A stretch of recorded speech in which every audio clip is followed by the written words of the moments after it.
Պարոն Բագրատունի, ինչպիսի ուղերձ եք ցանկանում հղել հանրությանը այս հոբելյանական օրվա առթիվ նախ։ Ընդհանրապես մեր ամյակներու տոնակատարությունները գլան հաշվետվության համար մեր ժողովրդին։ Այսօր սակայն պայմանները այնքան թարն են եւ թաշան, որ բնականաբար ոչ դոնելու եւ դոնակատարելու դրամատուրգիան մեջ ենք, ոչ էլ անպայմանորեն հաշվետվության խնդիր է, որովհետեւ ազգովի մենք վտանգված ենք։ Հայրենիքը վտանգված է, մեր ժողովուրդը վտանգված է, մեր եկեղեցին վտանգված է, ոչ միայն էջմիածնական աթոռը, այլ համայն մեր եկեղեցին, եւ մենք ինձ համար այսօր այն բահն է, որ բայկարի վերանորոգման ուխտի բահն է, այլ ելք չունենք։ Այնպիսի գացության մեջ ենք, որ կամ անցանցվածությունը պիտի ընդունենք, կամ բայկարի թրոշը բարձր պիտի պահենք։ Եվ 135-ամյա այս կուսակցության պատմությունը վկա, տարբեր հանգրվաններու,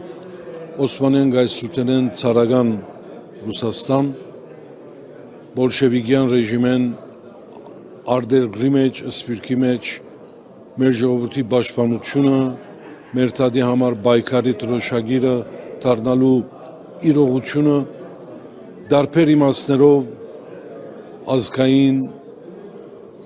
բարեսիրական, մշակութային եւ այլ ծառայություններու իմաստով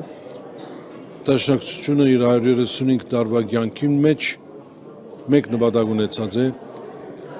պաշտպանել բովանդակ հայ ժողովրդի իրավունքները։ Այսօր մենք Հայաստանը կնկատենք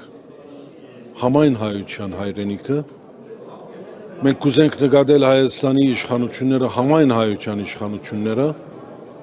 մեզի համար Հայաստանն ու Սփյուռքը մեկ միասնություն են, այնպես ինչպես Արցախը, Հայաստանն ու Սփյուռքը մեկ միասնություն են, եւ այսօր այն հանգրվանն է,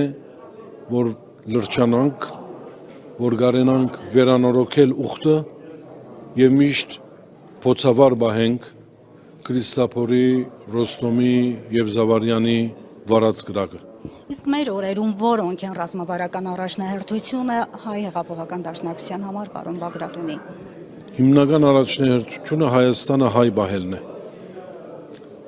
Հայաստանը հերացնել վտանգավոր այս իրավիճակեն, օդարացումը եւ օդարումը Հայաստանը Սփյուռքեն եւ Սփյուռքը Հայաստանեն արգելել եւ առաջ երթալ,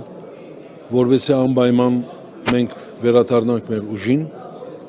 Հայաստանը բահենք իսկապես անկախ երկիր,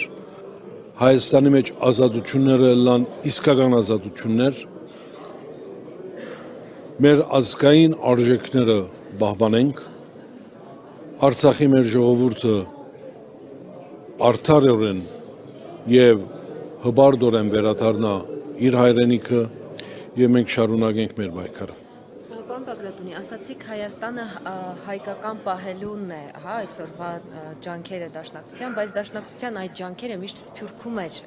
այդ դերակատարությունն իրականացնում, Սփյուռքի հայերին հայ պահելով։ Հիմա այն վիճակում ենք, որ Հայաստանի ներսում պետք է հայկականը պահվի, դուք դա նկատի ունեիք։ Անշուշտ, որովհետև եթե ցեղասպանության իբրև հետևանք կատարված դեղահանությունը եւ Սփյուռքի մեջ հայապահպանման անհրաժեշտությունը կար եւ որոշ համեմատությամբ հաջողեցանք այդ հայապահպանումը կատարել Լիբանանեն մինչև հերավոր Ամերիկաները, Ավստրալիա եւ Եվրոպա, դաշնակցությունը իր ուղեկից միություններով եւ նաեւ այլ քաղաքական կամ ազգային ուժերով այսօր դժբախտաբար վտանգը կսվարդա նաեւ Հայաստանի քաղաքականորեն ոչ անպայման ժողովրդի ոչ հայ մնալու մասին է խոսքս, այլ Հայաստանը հայկական պետություն մնալու եւ ժողովուրդը հայորեն շնչելու մասին է խոսքս։ Այսօր վտանգված է հայ առաքելական եկեղեցին, տարբեր խոսակցություններ են պատտվում նաև քաղաքալ առաջնորդի վերաբերյալ, գիտենք, որ 4 բարձրաստիճան որականներ են կալանավորված, Դաշնակցության դիրքորոշումը մի քանի անգամ տարբեր գործիչների հայտարարությունից բացառ դեպքում ի վիճակի է նաև Դաշնակցությունը որպես քաղաքական ուժ իր վրա վերցնել հարվածը, որպեսզի հայ առաքելական եկեղեցի ինստիտուտը չտուժի եւ չկորցնենք։ Որտեղ մեզի համար եկեղեցին եղած է այն ողնահարը, այն ողնաշարը, որ մեր ժողովուրդը բահած է այն օրերուն, երբ պետություն չունեինք Օսմանյան շրջանին, այն օրերուն, երբ արգելքներ կային եկեղեցիներու թեմ, երբ արգելված էր եկեղեցվո գոչնակները հնչեցնել, այսօր նույնգացության մեջ ենք, արվեստական ոչ այսօրվա համար հիմնական նշանակություն ունեցող թերևս պատճառներով, փրփուրներով գահարված ենք եկեղեցականները պաշտպանելու համար եկեղեցին։ Մեզի համար եկեղեցին սրբություն սրբոցն է, եկեղեցին ուր որ ալլա մեր ժողովրդի ողնահարն է, ողնաշարն է եւ մենք բարդավոր ենք մեզի համար հիմնական առաջնահերթությունները մեկն է բահել, պահպանել Հայաստանյաց առաքելական Սուրբ եկեղեցին ուր որ ալլա Էջմիածին, Անտիլիաս, Բادرիարքությունները Երուսաղեմի մեջ կամ